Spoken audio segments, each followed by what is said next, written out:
नमस्कार जनरल साहब, बहुत बहुत स्वागत है आपका। जय हिंद अंजू, नमस्कार। जय हिंद सर। सर, जिस तरह से अफगानिस्तान की तालिबान सरकार के साथ भारत के रिश्ते एक नया चैप्टर खुल रहा है, एक नया आयाम बन रहा है, बहुत सारे समझौते हुए हैं, उनको देखकर तो डोनाल्ड ट्रंप और मुल्ला मुनीर दोनों सदमे में चले गए होंगे, क्योंकि भारत ने तो मास्टर स्ट्रोक खेल दिया है। बिल्कुल बिल्कुल सही शब्द का प्रयोग किया कि ये भारत की मोदी सरकार का जबरदस्त मास्टर स्ट्रोक है। देखिए, आज अमेरिका पूरी दुनिया को तो पे दबाव डालने की कोशिश कर रहा है। ट्रंप साहब को अफगानिस्तान में एक बागरम एयरपोर्ट एयरफील्ड वापस चाहिए। वो क्यों चाहिए, वो उनको पूरी दुनिया को इस बात का पता है। और जिस प्रकार से भारतवर्ष में आकर के अफगानिस्तान के विदेश मंत्री ने जिस प्रकार के स्टेटमेंट दिए हैं, उससे बिल्कुल साफ हो गया है कि अमेरिका को बागरम एयरफील्ड तो दूर, वो 1 इंच भी जमीन देने को तैयार नहीं है। ये डोनाल्ड ट्रंप के मुंह पर एक, मैं ये अगर इस शब्द का प्रयोग करने की मुझे इजाजत दें, तमाचा आप समझ सकती हैं। और ये बहुत करारा जवाब उनको दिया गया है। दूसरा जवाब उन्होंने मुल्ला मुनीर के पाकिस्तान को दिया है। और जिस प्रकार से भारत की सरकार ने इस मास्टर स्ट्रोक को खेला है, उससे दोनों देशों में खलबली मेरे हिसाब से मची हुई है। इसको अगर मुझे शब्द प्रयोग लाऊं कि मुल्ला मुनीर और शहबाज शरीफ के कानों में पिघला हुआ शीशा घोल दिया है मुत्ताकी साहब ने भारत में आकर के। और उन्होंने जो स्टेटमेंट्स दिए हैं, साफ उन्होंने पाकिस्तान को कह दिया है कि किसी भी प्रकार की आतंकवादी घटना मंजूर नहीं होगी, अगर होगा तो उसका जवाब दिया जाएगा। दूसरा, उन्होंने अमेरिका को क्लियर मैसेजिंग कर दी है कि हमारे देश में किसी भी फॉरेन सैन्य पावर का कोई भी आने नहीं दिया जाएगा। और साथ ही साथ उन्होंने याद दिला दिया है अमेरिका को भी और पाकिस्तान को भी। अमेरिका को कह दिया है कि आपने 2001 से 2021 तक रहने के बाद आपको यहां से भागना पड़ा। और पाकिस्तान को उन्होंने समझा दिया है कि आप इतिहास उठा लें और देख लें कि सोवियत संघ और अमेरिका जैसी महाशक्तियों को इस अफगानिस्तान ने धूल चटाई है, आप किस खेत की मूली है। यह मैसेज जो है उनके पास गया है। इसी वजह से आनंद फानन में उनके डीजीआईएसपीआर ने एक प्रेस कॉन्फ्रेंस बुलाई और उन्होंने प्रयास किया कि इस तमाम कार्रवाई का, जितनी भी पाकिस्तान में गतिविधियां हो रही हैं, उनका ठीकरा भारत के सिर पर फोड़ दिया जाए। लेकिन मैं आपको अंजू बिल्कुल साफ बता सकता हूं कि ये बात पूरी दुनिया जानती है और सबसे ज्यादा इंपॉर्टेंटली पाकिस्तान की आवाम इस बात को समझती है कि मुल्ला मुनीर जो कर रहे हैं वो गलत है। मुल्ला मुनीर पाकिस्तान के हक में काम नहीं कर रहे हैं। ये जो सेंटिमेंट है वो इस विजिट का, इस मीटिंग का असर हो सकता है। सर, जिनका नाम आपने लिया, पाकिस्तान के आर्मी अधिकारी हैं, उन्होंने तो यहां तक कहा कि भारत जो है वो अफगानिस्तान की जमीन को पाकिस्तान के खिलाफ टेरर बेस की तरह इस्तेमाल करने वाला है और जितना कुछ भी पाकिस्तान में हो रहा है उसके लिए भारत जिम्मेदार है। लेकिन सर, मुताकी ने तो यहां तक कहा कि वो अपनी जमीन का इस्तेमाल भारत के खिलाफ किसी भी तरह के आतंकवाद के लिए नहीं होने देगा, और ये सब कुछ वो भारत की सरजमीन से बोल रहे हैं। क्या मुल्ला मुनीर भूल गए कि कुछ दिन पहले उन्होंने अमेरिका जाकर अमेरिका की जमीन से भारत को धमकाया था? तो अब तो उनको उन्हीं की दवा का टेस्ट मिल रहा है ना। हाँ, बिल्कुल बिल्कुल। न केवल उन्होंने भारत को धमकाया था, आप वो स्टेटमेंट रिकॉल करिए मौलाना मुल्ला मुनीर का, जब उन्होंने कहा था कि अगर पाकिस्तान के ऊपर कोई एग्जिस्टेंशियल थ्रेट आता है तो मैं आधी दुनिया तबाह कर दूंगा।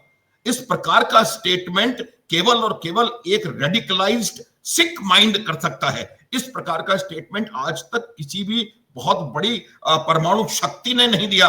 रूस का ऐसा कोई स्टेटमेंट नहीं आता, अमेरिका का नहीं आता, चीन का नहीं आता। ये आपका माइंड सेट दर्शाता है। देखिए, ये मुल्ला मुनीर जो हैं वो एक बहुत जबरदस्त तरीके से रेडिकलाइज्ड हैं। और आज जिस प्रकार से अफगानिस्तान के विदेश मंत्री ने भारत में आकर के इनको मेरे हिसाब से इनको सही भाषा में समझा दिया है कि किसी भी प्रकार का कोई भी काम किसी भी देश के खिलाफ अफगानिस्तान की धरती से हम नहीं करने देंगे। ये याद रखने की बात है कि ये वही तालिबान है जिसको कि पाकिस्तान ने अफगानिस्तान में अमेरिका की जब सोवियत संघ का अफगानिस्तान में आए थे तब उसके खिलाफ इस्तेमाल करने के लिए इसको बनाया था। ये सब जानते हैं। जो आज की परिस्थिति है उनको पता है कि आतंकवाद का एपिसेंटर कौन है दुनिया में और आतंकवाद का गढ़ क्या है। और यही वजह है कि आज अफगानिस्तान इस बात को भली प्रकार से समझता है कि उसका लाभ, उसका हित भारत के साथ संबंध सुधारने में है। भारत सदैव से अफगानिस्तान की मदद करता रहा है। भारत अफगानिस्तान के रिश्ते सदियों पुराने हैं और हमने बहुत रिसेंट पास्ट में अफगानिस्तान में जब पूरी डेवस्टेशन हो गया था 20-21 साल के अमेरिकन और उसके पहले रशियन ऑक्यूपेशन के बाद, तो हमने वहां जाकर के उनके घावों पर मरहम लगाया, वहां पर इंफ्रास्ट्रक्चर डेवलपमेंट किया, वहां पर स्कूलों मदरसों को हमने बढ़ाने के लिए उनकी मदद करी। जब अभी रिसेंटली भूकंप आया तो फर्स्ट रिस्पॉन्डर्स इंडिया था, वो भी तब जबकि पाकिस्तान ने अपने बीच में से जो मानवीय एड होती है वो तक नहीं जाने दी, तो भी जाकर के हमने गेहूं उनके पास तक पहुंचाया। हमारे रिश्ते अफगानिस्तान से हमेशा से थे। मैं एक छोटा सा आपको उदाहरण देना चाहूंगा कि मैं जब एनडीए में एक कैडेट था तो मेरे कोर्समेट थे जो कि अफगानिस्तान से आते थे। वो अफगान कैडेट्स, उन्होंने भारतीय रक्षा अकादमी में प्रशिक्षण प्राप्त किया और उसके बाद जाकर के उन्होंने अपनी अपनी अपनी सेनाओं का नेतृत्व किया। तो मेरा ये मानना है कि ये जो इस सही समय पर इस प्रकार का जो हमारा वार्तालाप हो रहा है उनके साथ, और हम अपने संबंध सुधार रहे हैं, हम अपना एस्टेब्लिशमेंट वहां पर बड़ा कर रहे हैं, वहां फुल फ्लेजेड एम्बेसी खोल रहे हैं। और फिर जब पाकिस्तान से अफगानिस्तान बात करता है तो पाकिस्तान उनको हथियारों से मदद करता है। जब हम बात करते हैं तो हम उनको मानवीय मदद देते हैं। हमने 20-25 हमने एम्बुलेंसेस उनको गिफ्ट करी हैं। ये एक सिंबल है कि हम चाहते हैं अफगानिस्तान में शांति आए, अफगानिस्तान आगे प्रगति करे, तरक्की करे, और अफगानिस्तान की सरकार भी इस बात को समझती है और इसी वजह से हमारे संबंध और बेहतर और प्रगाढ़ हो रहे हैं। लेकिन सर, पाकिस्तान को क्या सूझी हुई थी, पाकिस्तान को कौन सी मिर्ची लग गई थी कि जब मुत्ताकी भारत के दौरे पर आए उसी रात उन्होंने काबुल पर टीटीपी के मुख्यालय पर हमला कर दिया? ये सब कुछ तो डोनाल्ड ट्रंप ने करवाया होगा ना, जिनको बगराम एयरबेस बहुत जल्द चाहिए। बिल्कुल, पाकिस्तान आज ऐसी हालत, आज क्या अधिकतर समय ऐसी हालत में रहा है कि वो अमेरिका से आशीर्वाद लिए बगैर कुछ भी नहीं कर सकता। ये जो हमला हमें नजर आ रहा है कि पाकिस्तान ने टीटीपी के उन जगह पर हमला करा है, बिल्कुल इसमें हमेशा 100% ये अमेरिका ने हमला करवाया है। अमेरिका की शह भी नहीं बोलूंगा, अमेरिका ने इनको हुक्म दिया है कि जाओ और हमला करो ताकि अफगानिस्तान को हम डरा सकें। ये मैं एक बात बिल्कुल साफ बता रहा हूं कि अब पाकिस्तान इंडिया नहीं है, वो इंडिया की नकल करने की कोशिश कर रहा है। हमने 7 मई को अपने ऊपर हुए आतंकवादी हमले का बदला लेने के लिए उन पर एयर स्ट्राइक करी तो उनके 11 आतंकवादी अड्डे हमने तबाह कर दिए उन्होंने। और ये तब जबकि उनके पास पूरी सेना है, एयर डिफेंस है, एयर फोर्स है, everything is there with Pakistan. Pakistan ने ऐसे अफगानिस्तान पे हमला किया जिसके पास ना एयर डिफेंस है ना एयर फोर्स है, और बावजूद उसके उनके इतने बड़े बड़े aircraft F-16, F-20, F-15, F-35 whatever, वो वहां जाकर के JF-17 कुछ नहीं कर पाए। और एक जब उन्होंने कहा हमने उसको मार दिया है टीटीपी के सरगने को, 2 घंटे बाद उसका स्टेटमेंट आ गया कि भाई मैं तो जिंदा हूं। ये कुछ नहीं कर पाए। इन्होंने एक बहुत घटिया कॉपी भारत की करने की कोशिश करी। और ये बात भी मैं बता देता हूं कि ये वही पाकिस्तान है जिसने कहा कि भारत ने हम पर हमला क्यों किया, और आज वो जाकर के आतंकवाद के खिलाफ अफगानिस्तान में हमला कर रहा है। कहां का जस्टिफिकेशन है? ये पाकिस्तान का डबल स्पीक है, और ये पाकिस्तान खुद कर नहीं सकता, ये अमेरिका उनसे करवा रहा है।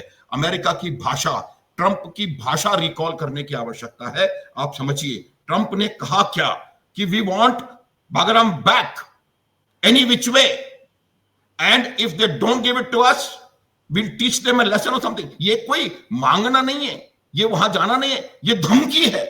और इस धमकी का जवाब मुत्ताकी ने भारत आकर के और उस प्रेस कॉन्फ्रेंस में दिया है। और ये ट्रंप को पता पड़ गया होगा कि किस प्रकार से इस प्रकार की धमकियों का आज के वर्ल्ड ऑर्डर में कोई असर होने वाला कहीं नहीं नजर आ रहा। ये नया वर्ल्ड ऑर्डर है, ये नया भारत है, ये नई भारत की नई कूटनीति है। और इसमें ट्रंप और मुनीर कुछ भी करते रहें, ये कहीं कोई पार नहीं पाने वाले।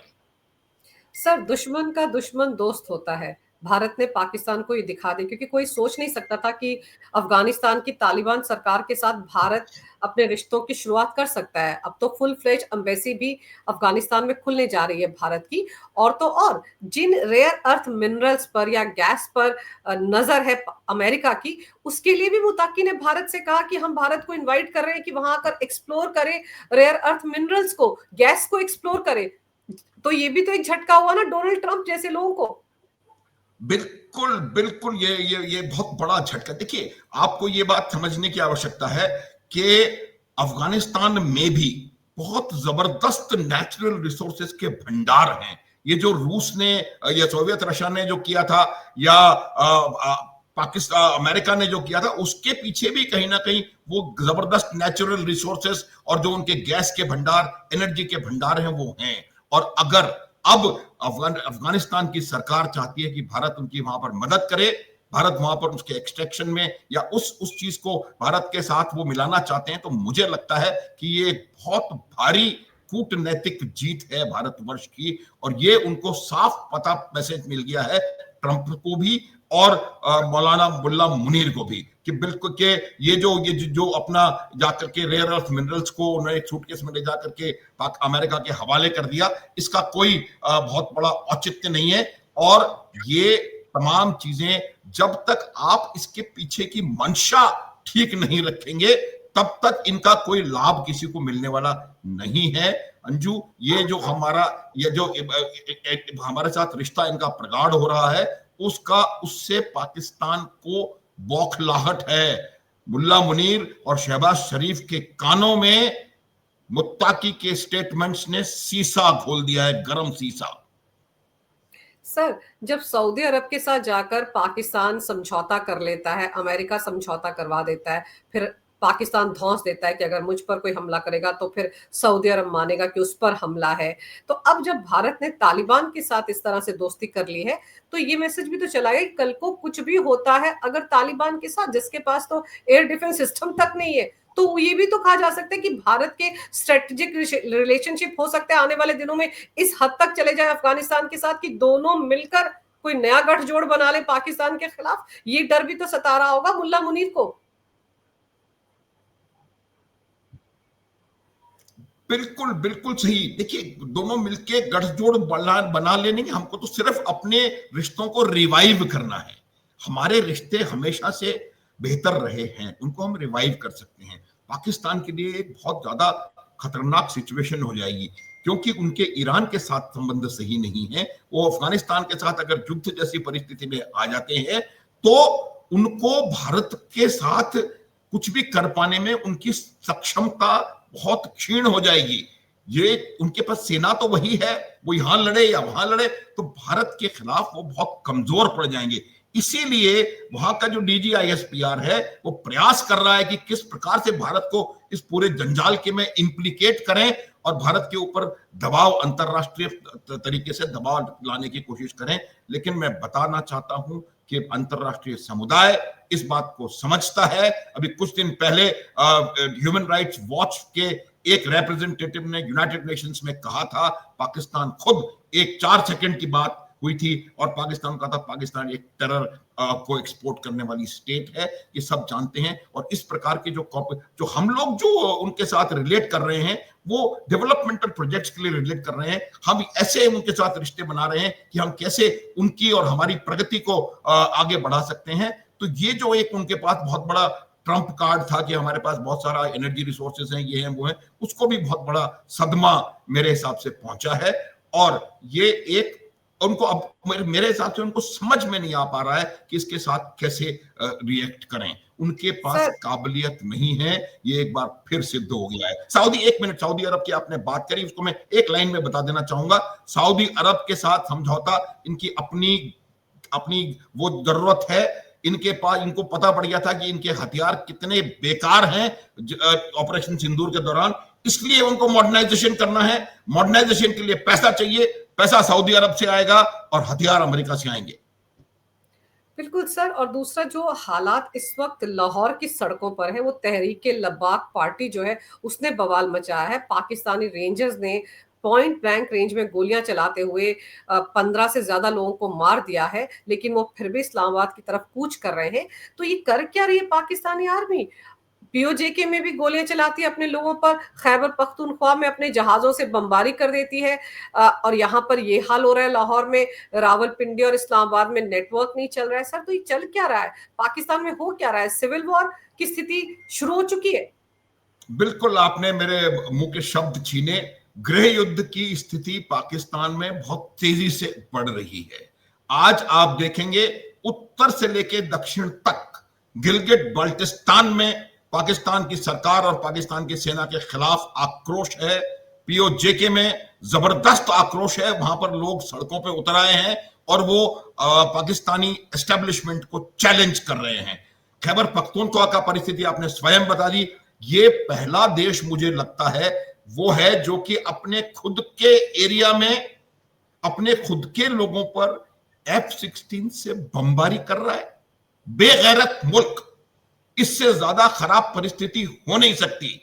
हमने भी कई प्रकार की इंसर्जेंसी सिचुएशंस भारतवर्ष में देखी हैं। हाथ पीछे बांध के भारत की सेना काम करती है, एक भी इनोसेंट को एक खरोंच ना आने पाए, ये हमारी सेना का प्रोफेशनलिज्म है। और ये पाकिस्तान की सेना हवाई हमले कर रही है, अपने खुद के हेलीकॉप्टर गनशिप्स का इस्तेमाल कर रही है अपने खुद के लोगों के ऊपर। ये वजह यही है कि वो खुद नहीं मानते कि ये हमारे अपने लोग हैं। पाकिस्तान का मतलब पाकिस्तान की भाषा में पंजाबी सुन्नी डोमिनेटेड पंजाब और उस डोमिनेटेड आर्मी, उससे डोमिनेटेड पाकिस्तान का एस्टेब्लिशमेंट, बाकी तमाम दोयम दर्जे के लोग हैं पाकिस्तान में। पाकिस्तान हमेशा से जब से एग्जिस्टेंस में आया है तब से इन लोगों के ऊपर सिवाय बल प्रयोग के, सिवाय दमन करने के इन्होंने कुछ नहीं किया, चाहे वो बलोचिस्तान हो, केपीके हो, और अब सिंध का भी वही हाल है। इसीलिए वहां पर भी हमले होने शुरू हो गए। तो एक बात बिल्कुल साफ है कि पाकिस्तान